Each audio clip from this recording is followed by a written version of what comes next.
النسر الأصلع، الشعار الرسمي للولايات المتحدة، معنى الحرية، القوة والشجاعة، رمزية للنمو اللامحدود. مرحبا وأهلا بكم في خارج المسار. أنا توني نداف. النسر الأصلع هو الرمز الوطني للولايات المتحدة منذ عام 1782، وهو أيضاً رمز روحي يحظى بالتوقير في ثقافة أهل أمريكا الأصليين الهنود الحمر. منذ العصور القديمة كان النسر يمثل علامة القوة، حتى أن الفيالقة الرومانية جعلته رمزاً لها. في 4 يوليو عام 1776 أوكل الكونغرس ل3 من الآباء المؤسسين بنجامين فرانكلين، توماس جيفرسون وجون آدمز مهمة تصميم ختم رسمي للأمة الجديدة. وبعد 6 سنوات أصبح النسر الأيقونة الرسمية لأمريكا. وبعد أن كانت النسور الصلعاء مهددة بالانقراض بسبب الصيد والمبيدات السامة، صارت اليوم تنمو وتتكاثر في ظل قوانين الحماية الخاصة بها. واليوم سنراها في موائل مختلفة، وسنلتقي بخبراء مختصين يكشفون لنا الكثير عن حياة وتاريخ الكنز الوطني، الطائر الوطني الأميركي المعروف بالنسر الأصلع. سنتعرف معا أيضا على فن السقارة القديم برفقة 2 من السقارين المحترفين، وسنرى هذه الطيور الجارحة تحلق في عالمها الخاص. Dr. Miller, tell me about the American Eagle Foundation and the mission of this organization. So the American Eagle Foundation is a nonprofit organization dedicated to conserving and protecting bald eagles and all birds of prey. So our goal is to inspire a global community to join us not just on our journey, but also our mission of conservation, education, and protection. Just like our ambassadors here? Yes, so we're joined here tell me about them. These birds are all acclimated to being in front of people and even stealing the show. And they are here because they are non-releasable, so they have some kind of permanent disability that prevents them from surviving and thriving in the wild. So we often get visitors here at Eagle Mountain Sanctuary. They're drawn in by the sound. Oh, really? Yes. So they'll come and check out the eagles, see what's going on with them, and our eagles over at Eagle Mountain Sanctuary get to interact with the wild birds as they pass through. We also suspect that these might be birds that we previously rehabilitated. Oh, really? You think they come back? Yeah, they have a fantastic homing system, as it were, so they can migrate for hundreds of miles, but still make it back to where they fled from the nest. Wow, that's incredible.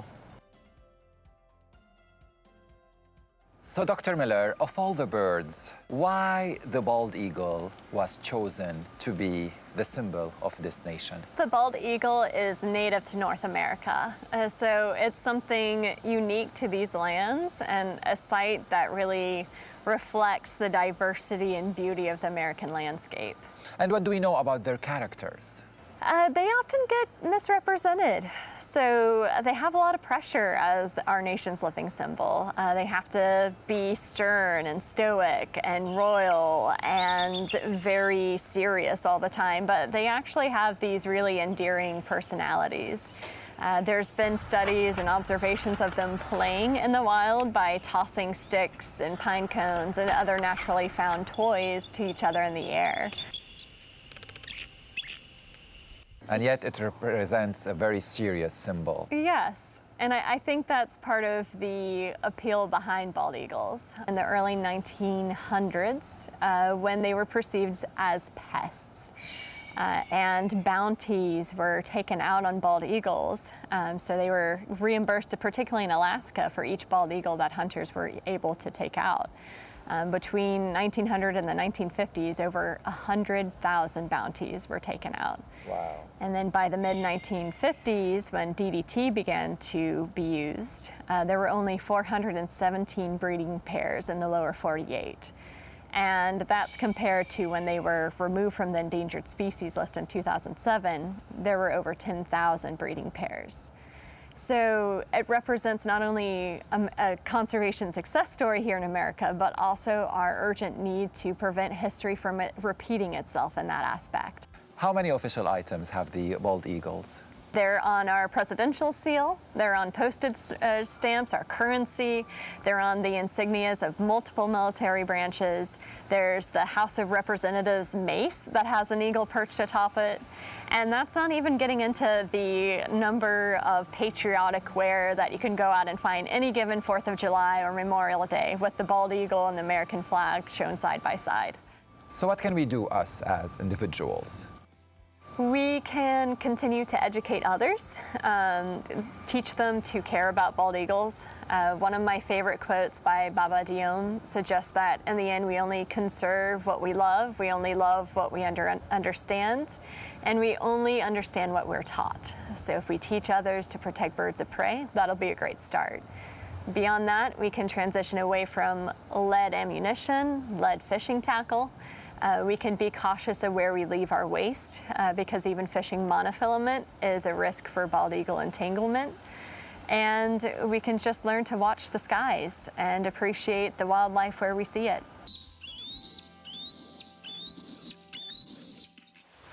نجد هنا في فلوريدا أعشاش النسور الصلعاء. معظمها يصعب الوصول إليه، لكن العديد منها لا يبعد كثيراً عن الطرق السريعة وخطوط الكهرباء. غالباً ما تستخدم النسور هياكل المباني التي بناها الإنسان لتكوين أعشاشها، فهي تسعى دائماً للبقاء قريبة من مصادر طعامها لتعود إلى نفس المكان لتفقيس أفراخها. هنا سنلتقي بأناس لهم شغف كبير بالنسور الصلعاء، ينتظرون لساعات وساعات لاغتنام لمحة خاطفة من النسور وأعشاشها. Good morning. You must be Dr. Schneider. I'm Ken. I'm Tony. Nice to meet you. Oh, Tony, hi. It's so early in the morning. It's like 5 a.m. And what are we doing here? Tell me. Well, this is a wonderful place to see bald eagles. A lot of people don't realize that bald eagles even live in Florida. And for how long you've been doing this? Watching eagles This nest? nest has been here since about the year 2007. Wow. So actually, it's been a very nice, stable nest for the eagles. They've raised actually 25 babies, and 19 of them actually, over the years, actually fledged successfully. I've been watching, and we've had a lot of interest on the part of the public. And of course, it's a noisy environment here. You can see that this is a very busy highway, and it became quite a sensation when it was first discovered. But what about your story? When this love for watching eagles' nests start? Yeah, that starts so long ago I can hardly remember. So I've had an interest in nature, and I've been a bird watcher, even though I wouldn't tell people that. It wasn't always socially very acceptable to be a bird watcher. Why so? They thought that was for only little ladies in tennis shoes. Really?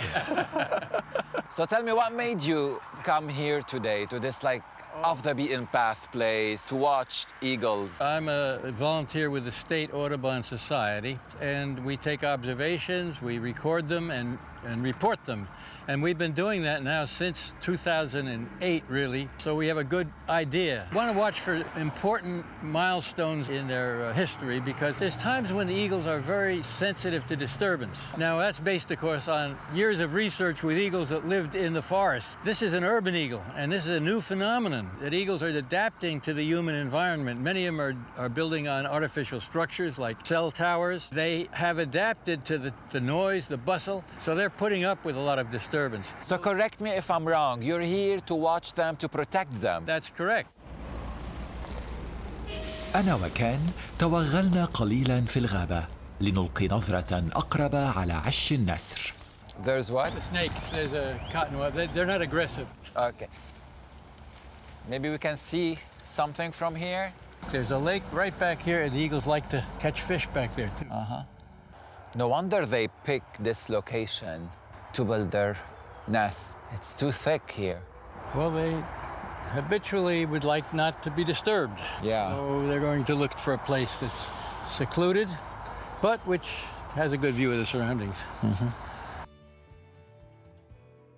We started with you talking and watching like before the sunrise, and here the sun's coming up, and I think we might have a better sight, right? Yes, you can see the nest now. Since the female sits on the eggs generally all night, the male will come in and exchange incubation duties with the female. Now, that has been happening around sunrise.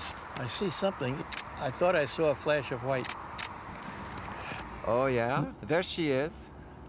Right? Yep, that's that's the female. There's her eye and her beak. Yeah. Her body is hidden. When she is incubating, she's going to be way down low and only look up now and then. Maybe every 20 to 30 minutes she'll get up and she'll roll the egg, because the egg has to be turned frequently, and she'll change positions. I'm hoping they haven't exchanged yet and we didn't miss it in the dark. So the most important thing to watch, or the most beautiful maybe, it would be this exchange, right? Well, at this time, yes, the exchange of duties is very hard to predict. I'll look, see if I can. Yeah, there she is. Oh, you can see her. Yeah. Oh, good.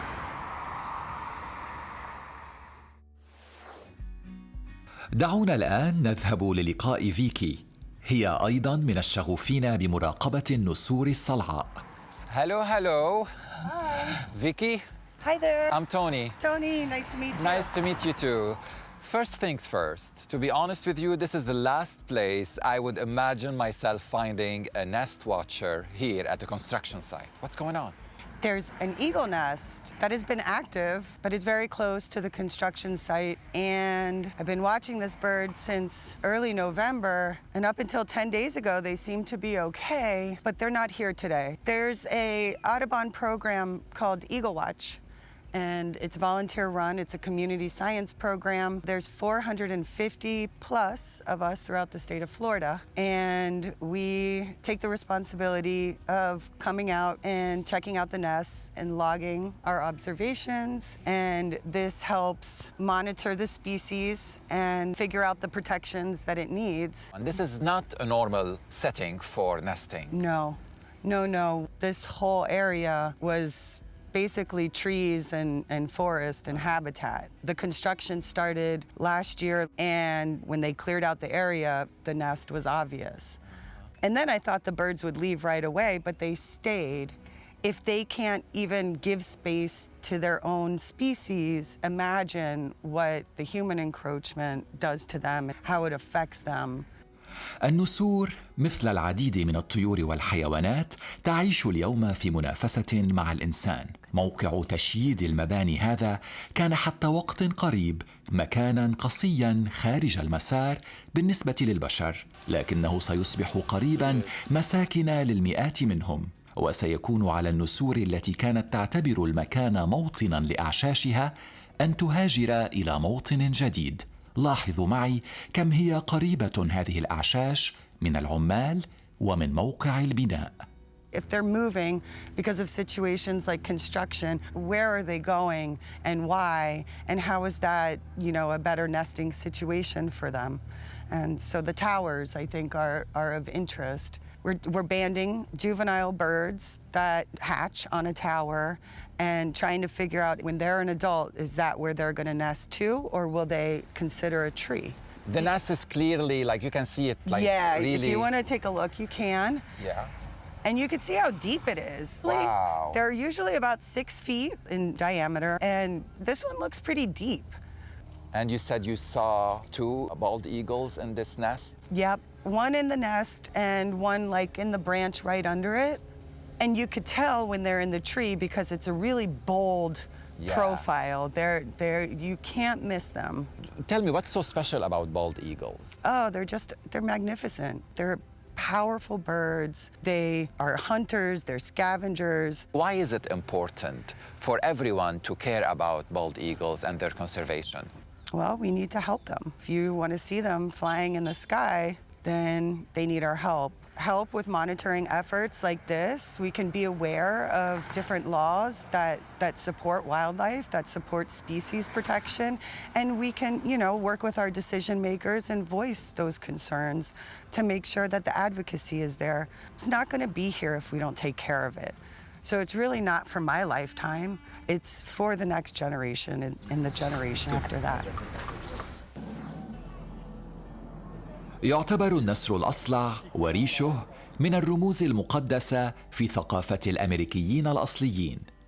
روبرت ميستا ذو الأصول الأميركية الأصلية سيشرح لنا مدى عمق وجدية هذه الطقوس والتقاليد العريقة. Mr. Robert Mesta, thank you for having us here today. So we would like to talk to you about this sacred value that some feathers of birds of prey have in the Native American culture. Native Americans have always maintained a very special relationship with the animals in their natural world, particularly birds.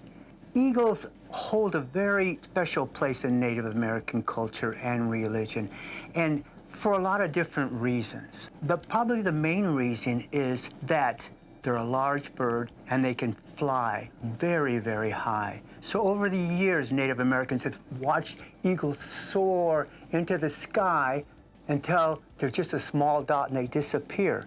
And with that came the legend that bald eagles were messengers to the heavens, and that they could actually communicate with the heavens, send messages to the heavens, and even escort the deceased to the heavens.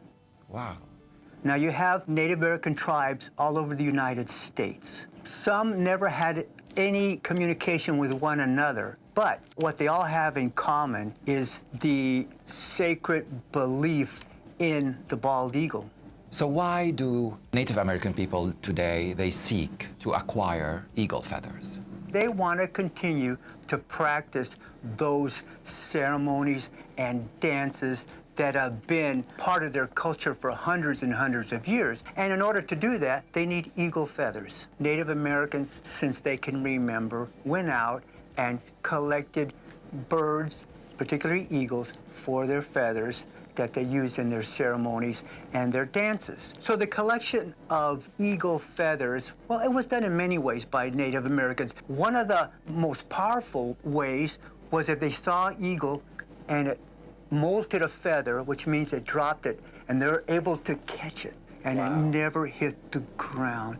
That feather would have so much power. On the other end of the spectrum, they would go to a nest and take the babies before they could fly, obviously, and they would raise them, and that would be the source of their feathers. But the important thing to know and to remember is that they did it in a sustainable way. Eagle feathers are present at birth. They're present with the transformation to manhood and womanhood. They're present in marriage. They're present as healing implements. And they're also present in recognition of death, the complete life cycle. Eagle feathers are sacred and revered within Native American cultures, probably the most iconic object in Native American culture. عندما نعود لا شيء سوى النسور. أكثر من 35 من هذه الطيور الفخورة النادرة في مكان واحد، محمية بالقانون وتحظى بالاحترام. ولاحقاً صقارون معلمون سيصحبوننا في رحلة صيد مع طيورهم الجارحة المذهلة، أسرع الطيور في العالم. They can catch pigeons, they can catch anything.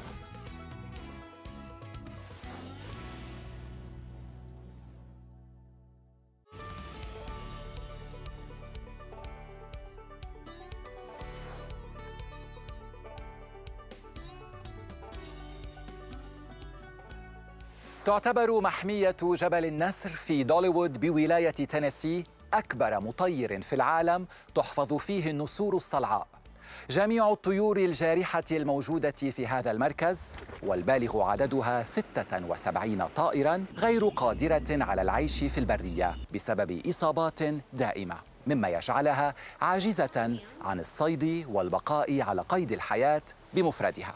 تعيش هذه النسور حياة كريمة في الأسر، وتساهم أيضاً في تثقيف الزوار حول الحفاظ على الطيور وأهمية حماية الطائر الوطني الأميركي النسر الأصلع.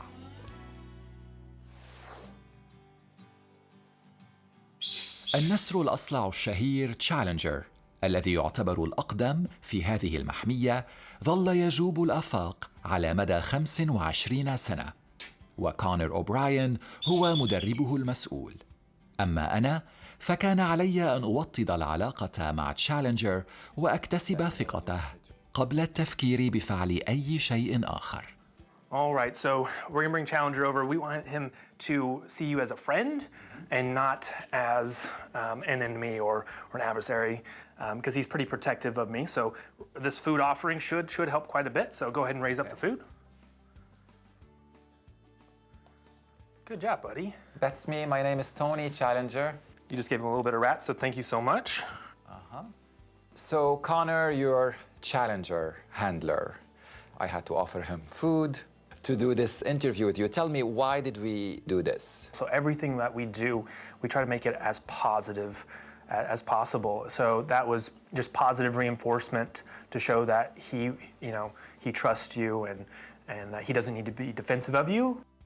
And if he's not defensive, he gets a reward. So it's just a good way for him to be comfortable with you.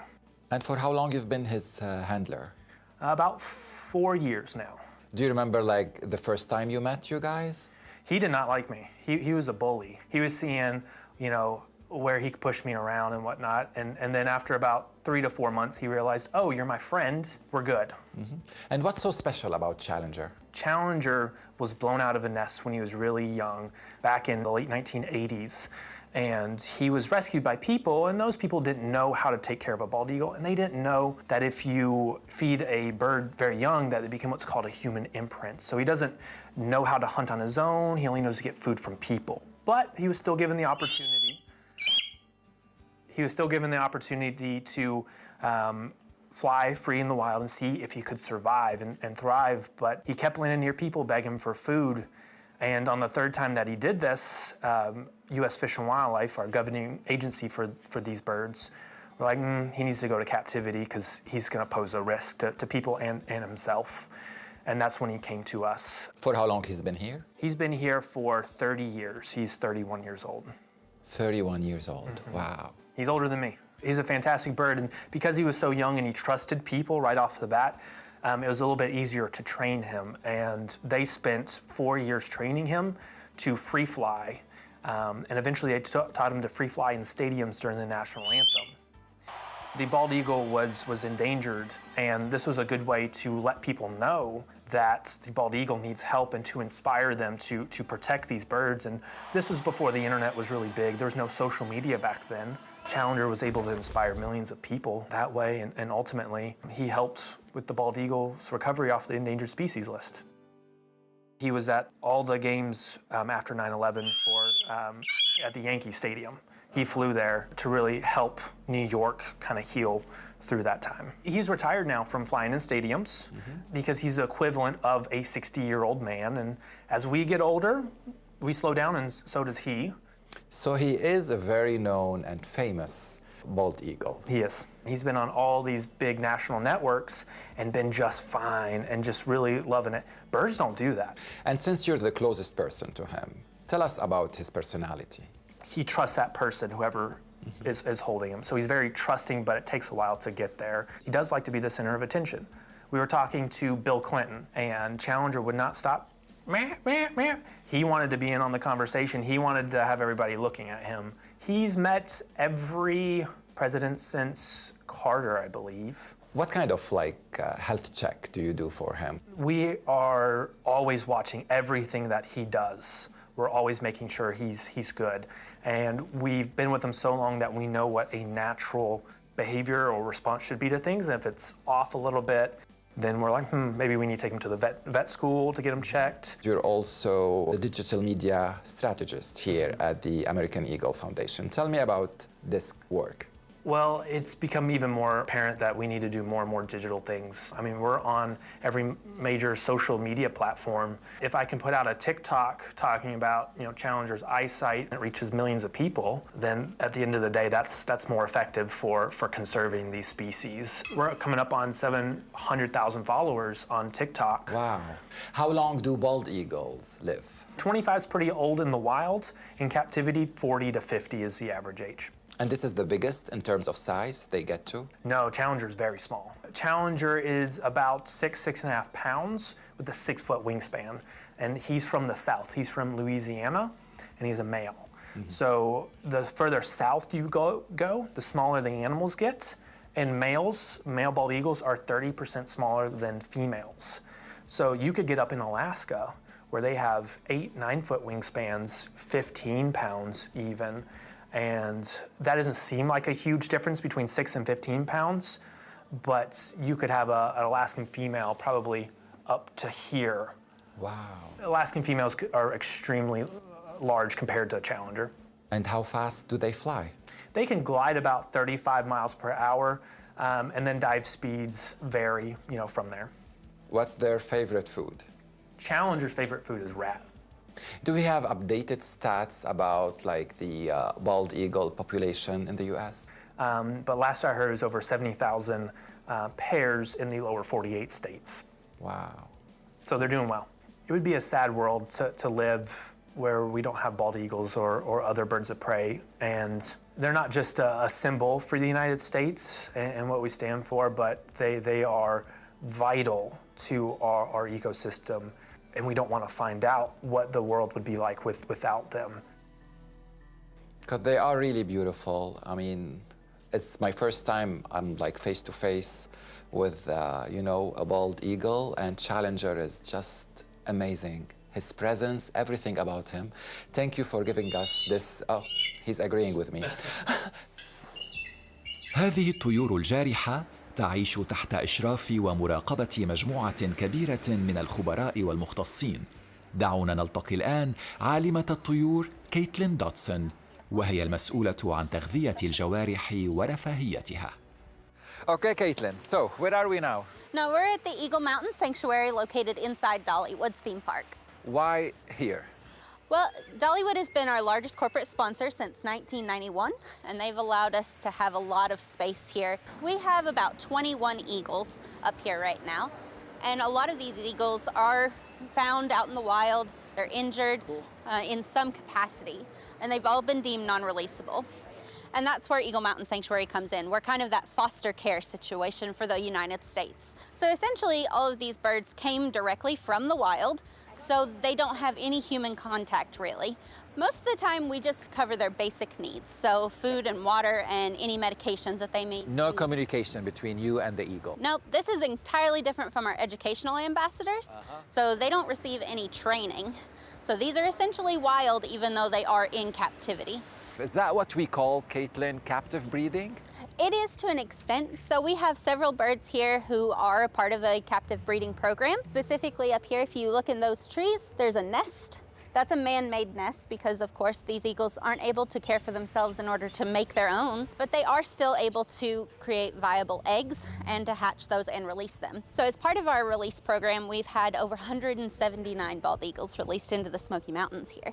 And that's all from this area. This is recontributing to the repopulation, of course, because we are sending other eagles out into the wild, but it also helps with our education portion. So here in Dollywood, this is open to the public. They can come through here and they see all these different eagles. And what we're trying to do is let them know about each of the stories of these birds. The bald eagle was removed from the endangered species list in 2007. We still have 5 breeding pairs here at the American Eagle Foundation, and we want them to continue to breed throughout the rest of their life. But for the rest of these birds, they didn't ever choose a different mate.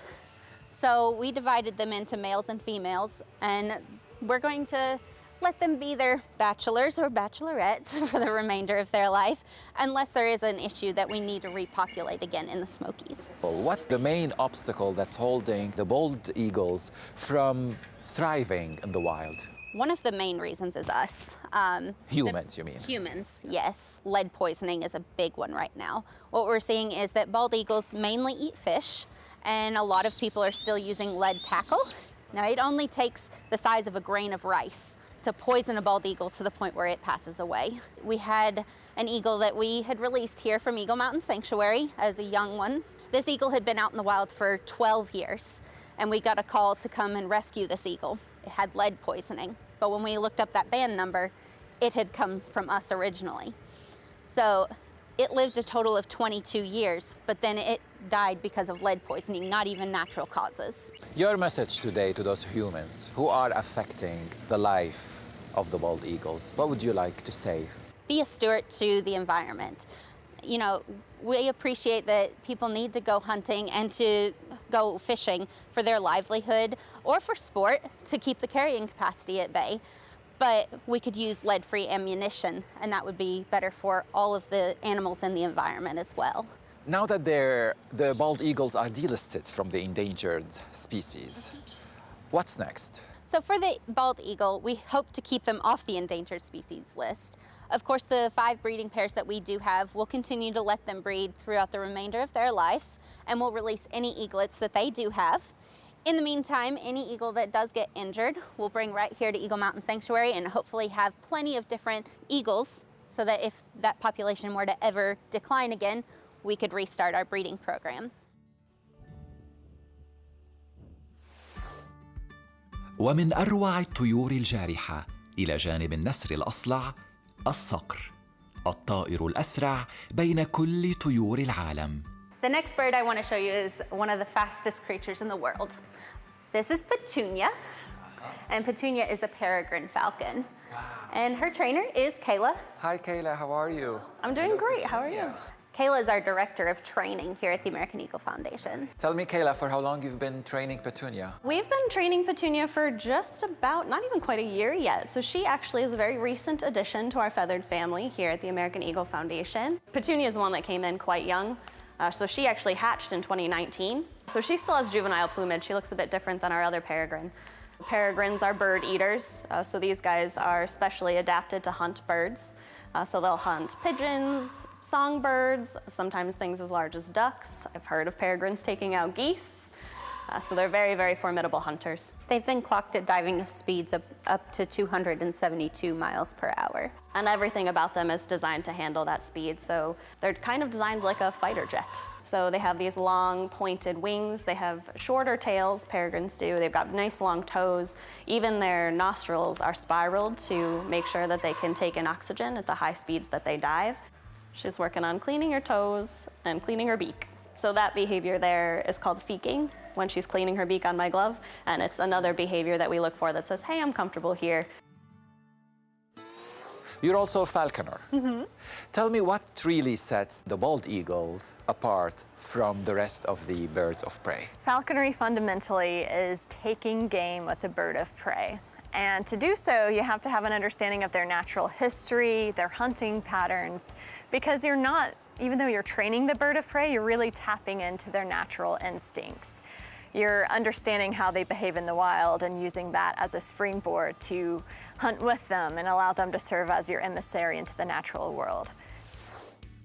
عندما نعود سنكتشف المزيد عن أسرع طائر في العالم، ينقض بسرعة 200 ميل في الساعة لاصطياد فريسته. إنه الصقر. نلتقي بصقارين مخضرمين لنشهد على حبهما وشغفهما بهذه الطيور.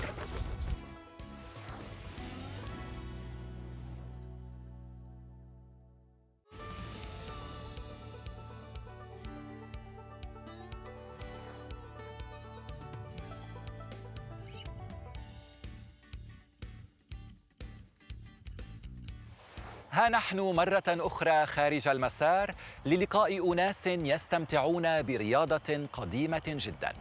فلأكثر من 4000 من السنوات حافظت الصقارة كطريقة للصيد على استمرارية غير متقطعة في تقاليدها المتوارثة. وعلى مدى قرابة 200 جيل قام الصقارون في جميع أنحاء العالم بتناقل وتوارث معارفهم ومهاراتهم لإبقاء هذا الفن حياً حتى في القرن ال21.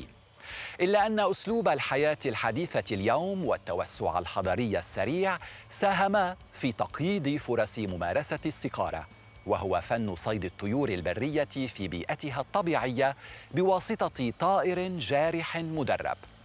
هذا الفن القديم هو مسعى صعب للغاية، ويتطلب تكريساً جاداً للوقت والطاقة من الصقار.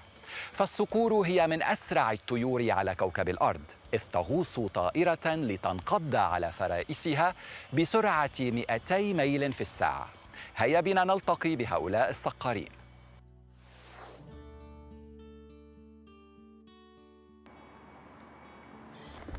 Scott, how did you learn? How did you educate yourself about falconry and the techniques and everything? I learned the hard way. I learned most of it myself. I read books and I got the basics from that and had a sponsor who taught me a lot. I was 12 years old when I got my first permit. You have to pass a written test. If you pass that, you have to build facilities for your birds. And then they come and inspect that.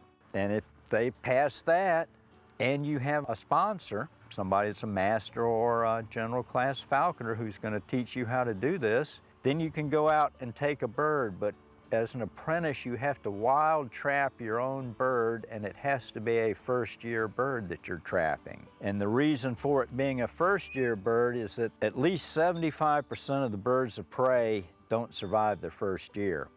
Wow. Very high mortality rate. They figure that if you somehow manage to kill the bird, which very seldom happens, that you haven't impacted the breeding population. Once you catch the falcon and now you have it, tell me about the training techniques.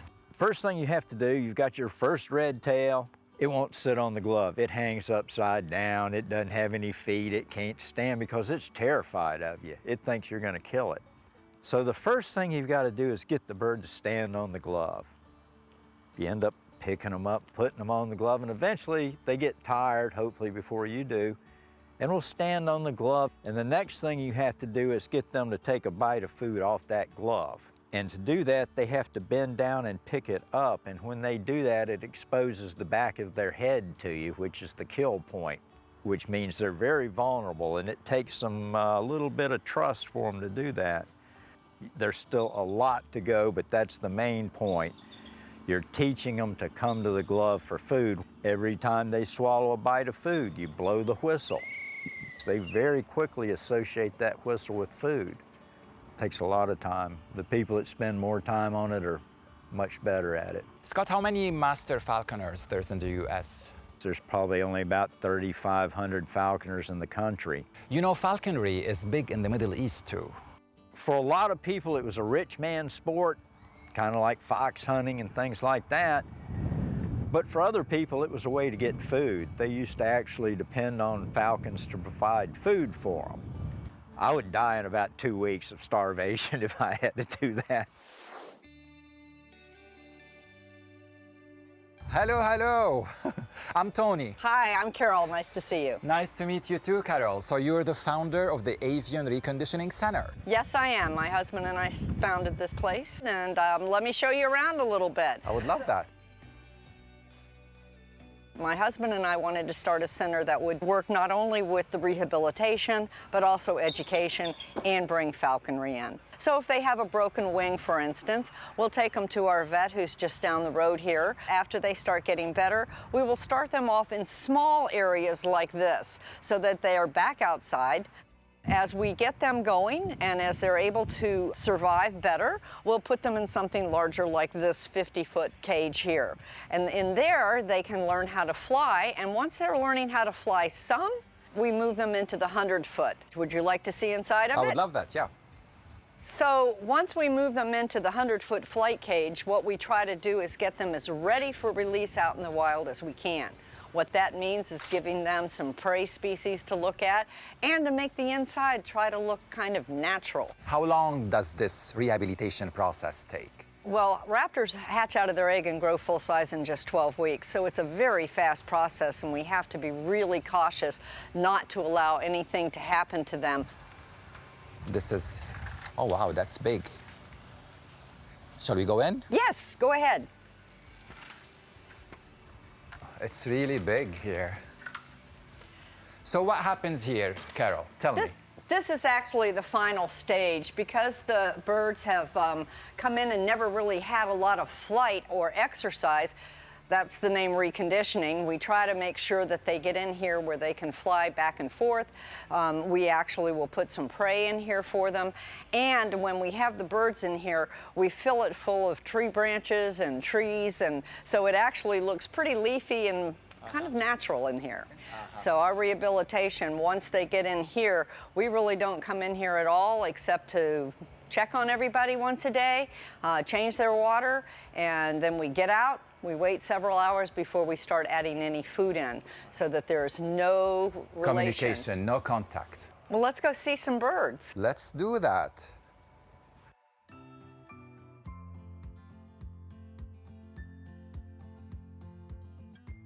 This is Jim, and Jim is a Peregrine Falcon. She's a female. She was injured her first year. You see that she doesn't have an eye on one side. And if she turns her back this way, we can see how she's starting to molt in new feathers. I think the most important thing, though, about the education is that people understand that these animals live with them. They are their backyard neighbors, and we need to take care of them. Education is the key to all of it. We need to teach our adults, and we certainly need to teach our children about our natural heritage and how to take care of it.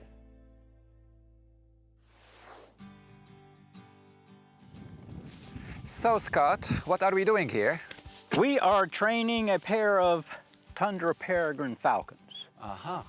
They're both young birds, and I'd like you to meet my friend Robert Miller over here. He has one of the birds. Hello, hello, Robert. How you doing? I'm Tony. How are you? Pleased to meet you, Tony. I'm doing awesome. How often you do this training falcons here? Several times a week. What a privilege to me to be in the presence of two master falconers. Robert, tell me, for how long you've been doing this? Since I was a kid. What other sport do you literally get a hunt 4 or 5 times a week for 3, 4 months out of the year? Excellent. And I see a lot of stuff here in your trunk. Well, we have a chucker and a bird launcher, and we're going to put that out in the weeds and simulate a wild hunt. That's what you do with a young bird. Then we have the remote control that launches it in the air, so when the bird takes off and follows us and it's overhead, we'll launch it and act like we flushed a wild bird. What's the main goal of this training? To get the bird to hunt with you. You got to keep them in shape. They're athletes. So that's why you got to do it several times a week to keep them in shape. These are first-year birds, so they take a lot more training the first year. After that, then it's kind of like break them out for a couple weeks and then it's all hunting. Awesome. Well, I'm so excited to witness this. So let's set it up, right? All righty.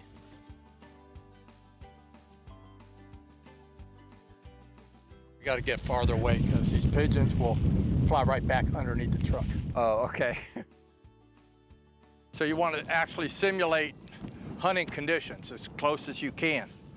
So this is the best thing you can do, because if a falcon sees you throwing it out of your pocket, then anytime you reach to your pocket, he's already diving. So this has to simulate what happens naturally. Naturally in the wild, right? Yeah. And it also gets him used to looking for the dog, because he's going to be close to that when it comes up. So the falcon will start watching what the dog's doing, because the dog's going to be doing the flushing most of the time. So I will go get her. Break out a falcon. And there you go. Wow. What about you, Robert? How many falcons do you have today for today's training? 2. 2. This one is another passage tundra. Oh, wow, yeah. What's his name? Ballista. Ballista. Yeah. Interesting. And here's my little boy, Mr. Keppel. Mr. Keppel, nice to meet you. Who are we starting with today? Well, we're going to start with Daryl. I'm going to take the hood off Daryl. That's just on there to keep her calm.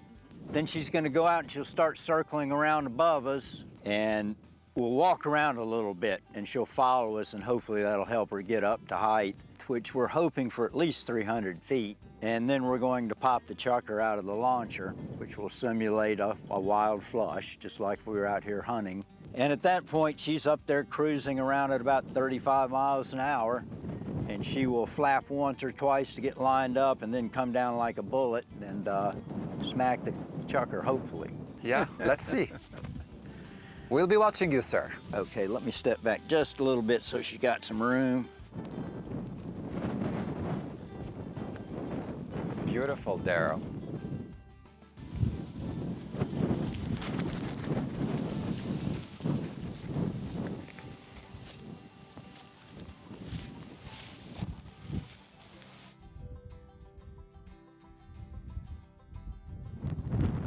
funny, the wind, it can make them easy for them to go up, but on the other hand, it can make them not want to go up. Sometimes they'll go out and find what's called a thermal, a spot where the air is rising, and they can just go up like an elevator. Is she warming up now? Yeah, they'll go out and play around a little bit before they decide to get serious.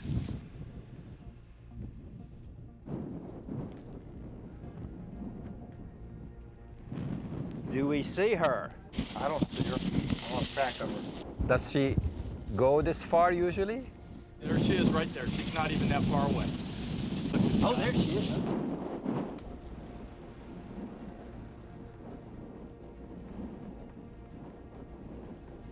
Come on, Daryl.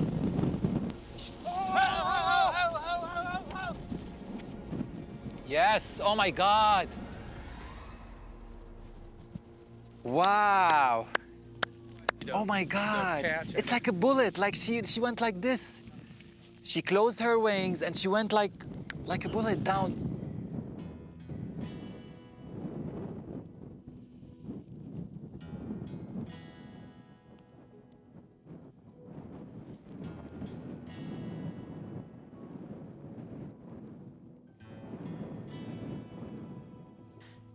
So what I did there was I traded her off for half a quail. It's a lot of trouble to break into game and to get down to where you can eat the meat. So if you put a nice clean piece of meat out in front of them, they'll jump right off whatever they caught and go for the easy dinner. Yeah, she did pretty good when she finally came back around.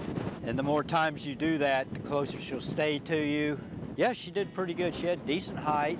You want to make it worth their while when they do something good, so I'm going to feed her a lot, which makes them happy. And Rewards, right? Yeah. Yeah, that's awesome. Who's next? Ballista. Let's see Ballista. Come on, Balistnikov. Come on, girl. Come on, Ballista. Come on, you're the good girl. You're the good girl, yeah. My lovely assistant, Kelly Felony. All right, Tony, this is a GPS. It goes on a backpack on the bird.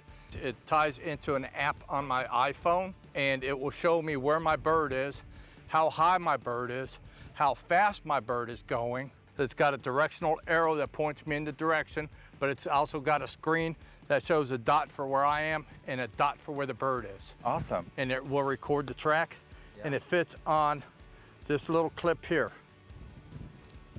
That's it. There you go.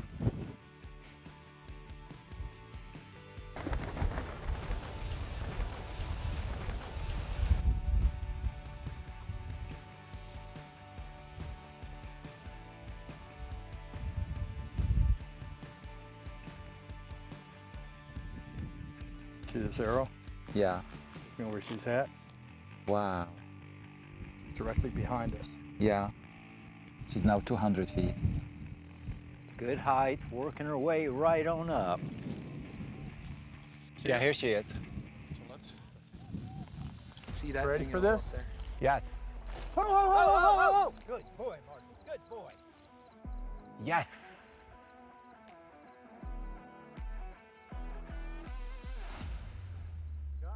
Got it. Wow. Look, look, look, look. She's eating it, right? When they can catch pigeons, they can catch anything. كل ذلك حدث في أقل من ثانية، فقد انقض باليستا على الحمامة بضربة واحدة محطما جناحيها لتسقط مستسلمة لنهايتها.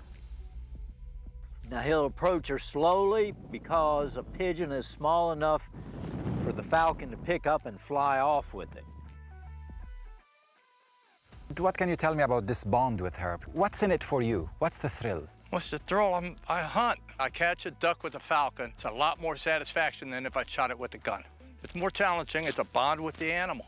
I'm trapping, training, and hunting with wild peregrines. There's a handful of people in the world that get to do that. Yeah, that's a good girl. Yeah, that's a good girl, yeah. المعروف عبر التاريخ عن الصيد بواسطة الصقور أنها رياضة الملوك. وفي أمريكا اليوم يعتبر النسر الأصلع رمزاً للديمقراطية. ويمثل أيضاً معنى للحرية. ولقد كان رمز النسر الأصلع ولا يزال مقدساً لدى الأميركيين الأصليين منذ قرون. لقد كان فعلاً شرفاً عظيماً لي أن أقف بالقرب من هذه الطيور الجارحة وأشهد على جمالها. أنا توني نداف، أراكم في الحلقة المقبلة من خارج المسار. Oh, I didn't see him sitting there. This is the hardest part, is to think about what's in there. And I think you have rat in there because that's Charles' favorite. I didn't need to know, Robin. There's an aroma to it. I didn't need to know at all.